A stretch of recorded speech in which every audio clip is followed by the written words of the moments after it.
The Flash has bombed at the box office. People just weren't running to go see it. Elementals has flopped at the box office. Maybe it just didn't spark enough people's interest. Indiana Jones 5: The Dial of Time looks like another movie that is going to lose money for Disney. I guess people just didn't have the time to go see it. And Teenage Kraken did so terribly that it sunk to the bottom of the ocean. And it seems that no one is seeing any other movie that's coming out, aside from Spider-Man Across the Spider-Verse. But why is this suddenly happening? It's quite a mystery, and I'm here to figure it out. Oh, I got it. Maybe people are just sick of superhero movies. I mean, they have been making less and less money recently. Maybe people just seen too many, and they just don't want to see any more. I'm sure it's just a coincidence that the one movie that hasn't bombed is a superhero movie. I mean, after all, The Flash was a superhero movie, and it also bombed. I'm 100% sure that the reason why people didn't go see it had everything to do with superhero fatigue, and nothing at all to do with the actor Ezra Miller. I mean, come on, the pandemic just happened. The economy isn't as good as it used to be, people have less money, and they also realize it's way more convenient to watch a movie while it's on a streaming service than going all the way to a theater. I mean, come on, all of them at the same time bombed. Each and every single one of them, as long as we ignore the Spider-Verse movie. People just went to go see that movie in theaters instead of waiting for it to end up on streaming service because, I can't even think of a reason actually.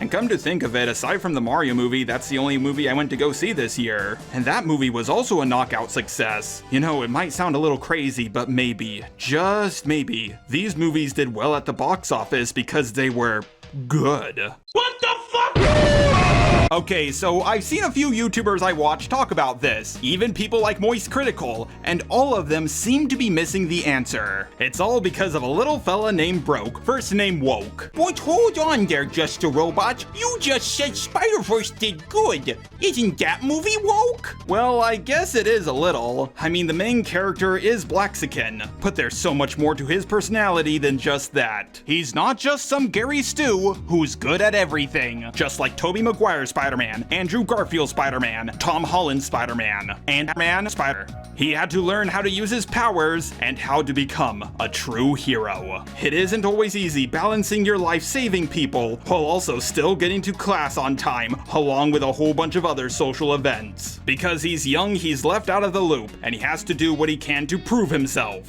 And of course, like many versions of Spider-Man, he has to ask himself if what he's doing is the right thing or not. There's also a whole bunch of other races of Spider-Man, but I don't really care. They get just the right amount of screen time. And they're not lecturing me, aside from that one line from Indian Spider-Man. Break for a cup of chai with my auntie. I love chai tea. What did you just say?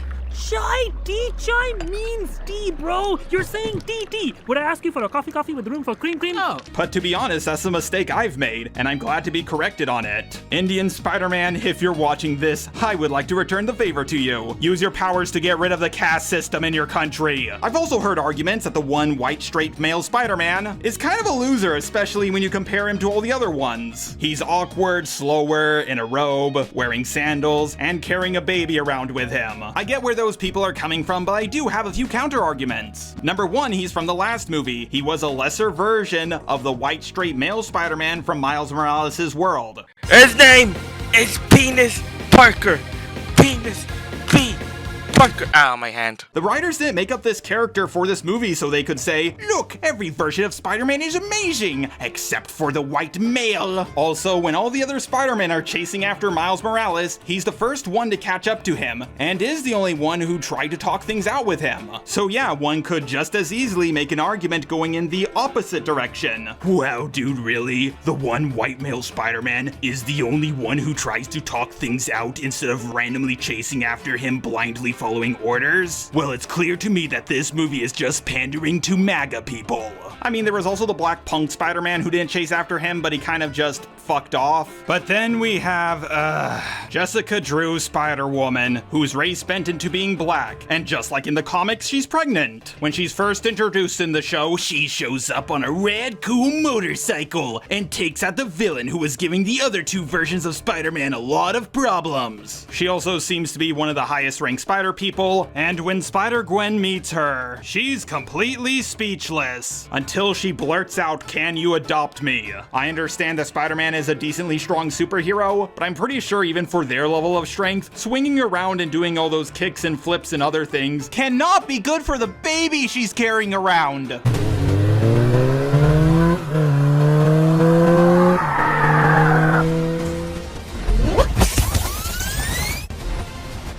In fact, I'm pretty sure she would go from pregnant Spider-Woman to miscarriage Spider-Woman. It's a girl. She also becomes the sensei to Spider-Gwen, who constantly sings her praises. If you've seen a lot of the videos on my channel, especially the ones about Mary Sue's, then you probably think that I really hate this character, right? In a way, yes, but they do have one saving grace. She's not the main character. If she was, this movie would have bombed like all the other ones. Yeah, she basically ticks off all of the progressive boxes. She's black, she's a woman, she's pregnant, and every character seems to absolutely love her. But she's clearly not the only one who's competent. In fact, there are several other versions of Spider-Man in this movie who are just as competent as her. Because she's off to the side and barely in this movie, she doesn't ruin it for me. The mythical quote-unquote modern audience gets what they want, and I get what I want, a good movie. And also, every cop in this movie isn't portrayed as a bad person. According to my progressive handbook, you have to like Miles' dad because he's black, but you also have to hate him because he's a cop. So I guess they both cancel each other out. Gwen's father is also a pretty great cop. He's too honorable to break the oath he took, but he's not willing to go through with something that he thinks is wrong, so he quits the force. This movie has something for left-wing people and right-wing people in it, but people went to go see it and enjoyed it for one simple reason. It's because it was good. Just because a movie has a small handful of woke moments in it does not make it woke to me. I'm still going to enjoy Invincible despite Amber being in it. But what about the other movies? Well, let's start with Elementals.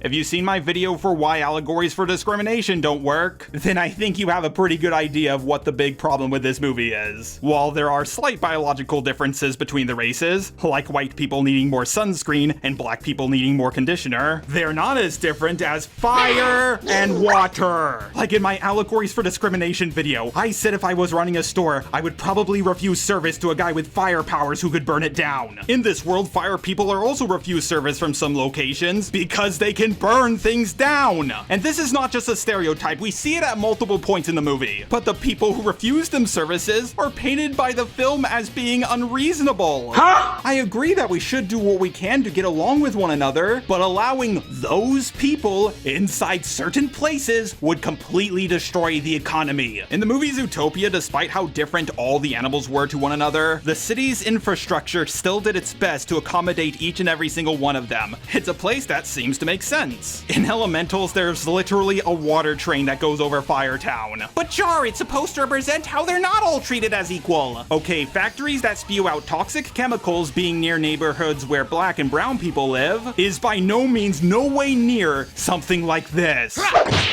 There's no real-world equivalent of a train just dumping acid on people. Apparently the guy who made this film was a Korean immigrant, and this was his passion project. It was something he was dreaming about making for a long time, and it was probably very close to his heart. But I still have to say that out of any allegory for discrimination that I have seen from anything, this is by far the absolute worst one. By far. Nothing else comes close. I want to make it clear that this is not a terrible movie, but it isn't really a good movie either. It's just okay. But a movie with a higher budget than the Mario movie and the Spider-Verse movie combined can't just be okay. It has to be great. It's just another movie with a story that you have heard a dozen times over, that is more focused on preaching to you than telling a coherent story. As for Ruby Gillman, Teenage Kraken, well, despite how big a hit Puss in Boots 2: The Last Wish was, people know all too well that DreamWorks movies are either hit or miss. For every Kung Fu Panda 2, Shrek 2, or How to Train Your Dragon 2, there's also a Trolls, Home, or Shark Tale. Here's some friendly advice, DreamWorks, you're pretty good at making sequels. Maybe make one of Megamind, Rise of the Guardians, or hell, maybe even Ants. When I heard lines in the trailer like, the women in our family have the power to turn into Krakens. Really?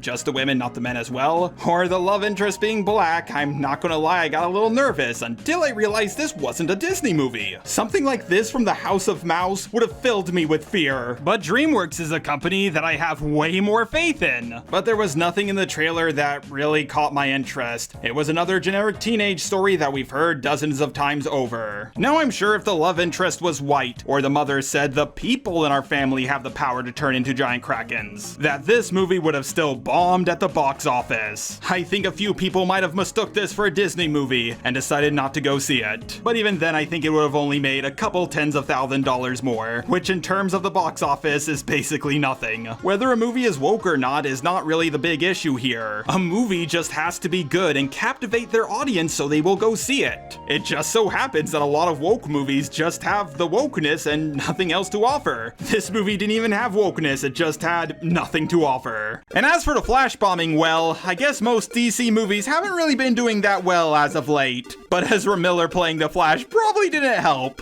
I have a whole video about this if you want more information. To make a long story short, Hollywood seems to have this insistence on working with this horrible person, while also refusing to work with people like Johnny Depp. I don't know why they just had to have this guy play the Flash. I'm pretty sure the guy who played him in the TV show would have asked for less money. But once again, I already did a video about this, so if you want more information, go check that out. I don't want to annoy my subscribers by going over a topic I very recently made a video on. So, sorry that this section of the video is very short. But this is also not an example of get woke, go broke. Sure, Ezra Miller goes by they, them pronouns, and also sometimes uses woke talking points. But everything else they do is not really woke. In fact, in some ways, I say it's the opposite. But now we're getting to the big one. Indiana Jones 5, The Dial of Time. Across the Spider-Verse had a budget of $100 million. Elementals had a budget of $200 million. Flash also had a budget of $200 million.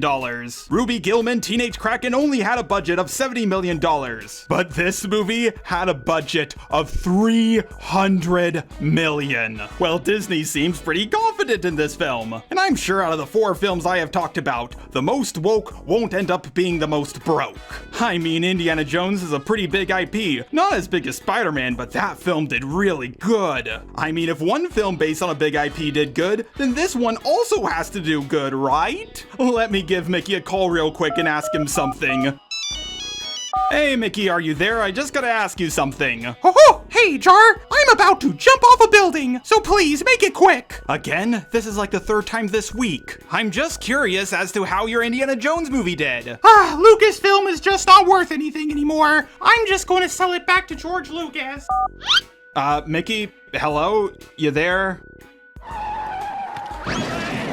Probably in a place with bad service. So was Indiana Jones 5, The Dial of Time a success? No. But was it woke? Well, Disney made this movie, so what do you think? Yep, just like how now the Force is female, or how Willow is female for some reason. Indiana Jones is now also female-led. I really don't understand Kathleen Kennedy's strategy of taking a male-led franchise and, you know, making a Mary Sue the main character. Like, do you think in an alternate dimension there's a guy named Carl Kennedy who's running a whole bunch of girl-led shows, and in each and every single one of them he's making a brunette British man the main character. And by the way, each of these new male main characters are better at everything than everyone else. As if it wasn't enough for Harrison Ford's character Han Solo to play second fiddle to a woman. Hey Han, I know this is your ship that you've been on for years, but I just fixed a problem with it. I bypassed the compressor my first day flying on it, or any ship for that matter. Oh man, you're so brilliant and smart. Want a job? You're nothing like that one whiny farm boy I met on another desert planet, but not the same desert planet. They also had to do it to Harrison Ford's most beloved character. Now, I'm not going to go over this film beat by beat. I have another video in the works about the destruction of all the LucasFilm's IPs that Disney has used. I'm going to go into way more detail in that video, so I'd rather not repeat myself too much. Of course, it starts off with Indiana Jones fighting German soldiers from World War II. Yep, YouTube won't let me say the word Yahtzee, but with an N instead of a Y. But it's totally A-okay for a movie that's rated PG-13, just like YouTube is. And no, he doesn't just fight these guys in a flashback. He's also fighting them again in 1969. Now, I know what you're thinking. Wasn't America's enemy communist at the time? Well, the answer is yes. And they were also his enemy in Indiana Jones 4. At least that movie knew when to get with the times. But because communism is considered woke nowadays, we need to have Indiana Jones keep bashing the fish. Indiana Jones is currently depressed. Why? Because his son is dead. Wait, what? And his wife has the divorced him as well. But don't worry, they later get back together again for the third or fourth time. So yes, Indiana Jones is a beloved character who's now an old, disheveled man. Just like Luke Skywalker and several other legacy characters. Fans have been waiting for years to see their favorite character on the big screen again, going on a new adventure, only to see them used as a stepping stone for yet another strong female character. Oh yeah, and I almost forgot, some people said that Transformers Rise of the Beauty and the Beast was also a bomb. Domestically, yes, it didn't do so hot, but worldwide, it just managed to break even. Transformers is one of the very few franchises that can still be a success, even if it doesn't do good domestically. It had a budget of $195 to $200 million, and it grossed 420 million worldwide. Now you may have heard that theaters take half the money a movie makes. That's not entirely true, it's a little less than that, and it also depends on which country you're talking about. I might do a video about this in the future. But just to make the math easier, let's cut in half what they've made, subtract the cost of their budget from it, and we're left with a cool $10 million. After we subtract marketing cost, yeah, they basically broke even. At least they'll make a little money through DVD and Blu-ray sales, it being on streaming services, and of course we can't forget about the Transformer merchandising. This was a pretty expensive commercial for it, and considering it didn't really lose or make any money, I say that's a success. I know it might sound like I'm being sarcastic, but merchandising is where the real money is for franchises. But the real question is, was the new Transformers movie woke or not?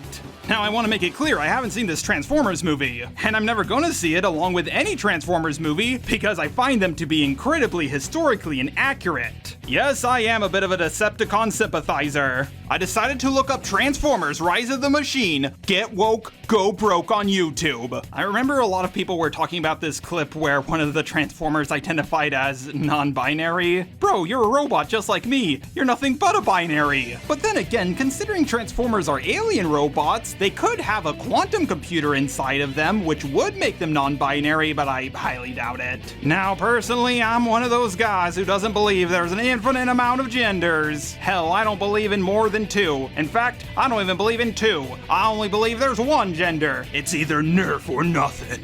But that line was from the cartoon, not the movie. Yeah, I saw someone using this clip from the cartoon to say that the movie was woke for some reason. Like, first of all, buddy, those are two different things. Sure, I guess you could say they're somewhat related, but that's about it. If we were getting a new live-action He-Man movie, I wouldn't bash on it for being woke because things happened in the Netflix show Masters of the Universe Revelations. Also, if one brief scene about non-binary pronouns is enough for you to scream out, "Woke, woke, it's too woke for me," then you're in for a rude awakening, buddy. Like, if I had a woke scale going from 1 to 10, with a 10 being that Velma show, a 9 being She-Hulk, a 5 being a normal movie like, I don't know, Star Wars A New Hope, a 3 being Gone with the Wind, and a 1 being something like, Birth of a Nation, then I would put a brief scene talking about non-binary pronouns at a 5.2. I saw a few other people calling this movie woke because it had brown people as the main characters. Apparently there's a line from one of the characters saying that he steals because he doesn't like capitalism,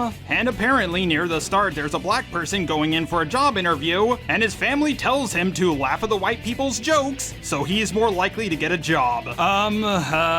Really? That's it? Brown people, a character not liking capitalism, and one very mildly racist joke towards white people? Like, holy shit, dude, right-wing SJWs can be pretty cringe sometimes. Like, I guess you could say it was racist towards white people, but it didn't offend me personally. I thought it was kind of funny and true. I guess we're gonna start seeing right-wingers push for microaggressions for white people next. The biggest issue I have with the term get woke, go broke is how people on the far right will use it to describe any movie that has even a little shred of wokeness in it. Hollywood, what I'm trying to say is, don't pander to the 5% of the people who are on the far left, and don't immediately go in the complete opposite direction and pander to the 5% of people who are on the far right. Aim for the 90% who are in the middle. why? Sure, according to some people, Spider-Verse and the new Transformer movies are woke. But I want to make it clear that's certainly not my opinion. Ruby Gillman didn't bomb because it was woke. It bombed because it was a movie that offered nothing new. I haven't seen the Flash movie, I don't know if it's woke or not, but it didn't bomb because it was woke. It bombed because it was a DC movie, and it was starring Ezra Miller. Elementals was a little woke, but it more so bombed because, just like Ruby Gillman, it was an average movie that didn't offer anything new. Now, some of you may be thinking to yourselves, hang on there, Just a Robot. A lot of your evidence contradicts what you're saying in this video. The only get woke go broke example you have is Indiana Jones 5. Exactly. Aside from Spider-Man, it was by far the biggest IP, and it had the highest budget out of all of these movies. Have you ever heard the phrase too big to fail? When a company gets really big, smaller companies, the media, and a bunch of other people will make sure it doesn't fail. Because if it does, all those who are propping it up would start making less and less money. Matt Pat on his channel Film Theory already talked about this in a video called We Killed the MCU. If you want a little extra information, I would recommend checking that video out. But basically, the Marvel Cinematic Universe was single-handedly holding up the theater industry. If it died, all the other film franchises together wouldn't make enough money to keep the theaters open. When a Marvel movie was gonna drop, the other movies would make room, so it would have less competition. The media always talked about these movies in a positive light, and critics gave them thunderous applause. But they knew Marvel wasn't going to last forever, so they needed something to replace it. Maybe something from LucasArts, like Indiana Jones or Star Wars. Well, Marvel got more and more woke, and the movies made less and less money. Same with Star Wars as well. Sure, the first one may have made $1 billion, but then the movie started making less and less money. Indiana Jones was their last hope, and after people saw what Disney did to Marvel and Star Wars, they were not willing to give it the time of day. So if people are not going to go to the movies in droves to see something big, like a Marvel or Star Wars movie, then why would they even bother to go see Ruby Gillman? You can have the biggest IPs at your disposal, $100 million worth of special effects, and all the positive press in the world. But at the end of the day, all those things don't matter that much if you don't keep your fans happy. And the fans are not happy with woke bullshit. Because the cornerstone went woke, the entire film industry went broke. Of course, they won't take any personal responsibility. They'll blame it on streaming services, superhero fatigue, and the lockdowns which have already been lifted, before they ever blame themselves. They'll eventually find a new industry to infect. They'll destroy the movie industry, streaming services, and so much more. Eventually, people will only watch things on certain websites, like YouTube. Hey, come on now, that money has to go somewhere, and I personally think that my pocket is a pretty good place for it. Just coming in here real quick to say that my patron Bloody Eclipse wanted me to say bruh. Or maybe it was just bruh. Okay, let's get to the credits.